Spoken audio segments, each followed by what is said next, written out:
Well, the Hollywood elite are out in full force resisting the president, and Alec Baldwin is leading that charge. I just had an amazing week, folks. I met with leaders from China, Egypt, and Jordan. Gorsuch was confirmed. The media is saying nice things, and no one is talking about Russia. Well, what a difference just 59 Tomahawk missiles can make. But Alec's brother, Stephen, a conservative, says the Hollywood outrage could be a good thing. Actor Stephen Baldwin joins us now. Good morning. Good morning. So what do you see your brother taking on Donald Trump like that? What do you think? I think it's funny in a bad way. Which, is there such a thing, really? Funny in a bad way. Yeah. Well, early on, you know, during the campaign and all this, I thought that SNL was getting a little too nasty. Now, to be honest with you, I haven't even spoken to my own brother since the election. So happy birthday, Alec. Love you. Is his birthday today? Well, yeah. Why can't you just call him and wish him happy birthday? Is the election really gotten in the way of your family? Well, yeah, this has been a tough election, you know, and the Democratic side wanted what it wanted, and they lost. So now what I'm excited about is how quickly all that community is going to come on board to just support Donald Trump so he can make America great again. Today is his birthday. Today's your brother's birthday?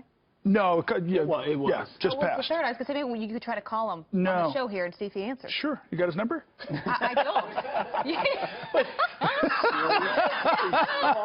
Call Alec on Siri. See what happens. That's indicative. Call Alec. It might actually work. Who knows? Do you get a lot of pushback, for your stance being a Trump supporter? You early on, a long time before anyone else, really on that Trump train. You were out there in front when there were still, like, what, 75 candidates running in the primary. You were out there and supported Donald Trump. How much pushback have you gotten? Well, now, you know, because back then I said, I think there's a lot more people voting for President Trump than we had anticipated. Certainly in Hollywood. Yeah, and even that 40% undecided or whoever, you know, obviously there was more people, you know, supporting him than we anticipated. And for great reasons, you know, because obviously, in my opinion, he's already doing a great job and doing things to make the economy better quickly. But for me, look, if you look at some of the videos online of some of the Hollywood people that were really opposed, you know, I just said this the other day. I was talking to somebody. I said, now let me ask you, if Hillary Clinton won and Frank Zappa went out, or not Frank Zappa, it can't be him, let's say... a conservative? Some other conservative celebrity. John Voight or whoever. But went out and said the same things that De Niro said. I mean, even De Niro would say in the vice versa, like, hey, you know, that's really not cool. And he said he wanted to punch him in the face. I mean, said some crazy stuff. And for me, that registers in two ways. It shows how much Hollywood is disconnected from the blue-collar, you know, mainstream America. And now, for me, I kind of think, again, SNL's efforts are to try to drive up the young people, get them to receive the message where they're coming from.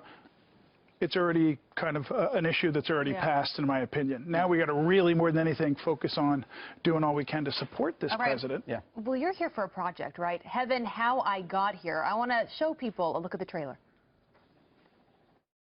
Jesus, in this moment, is taking on the sins of every person who will simply just put their trust in him.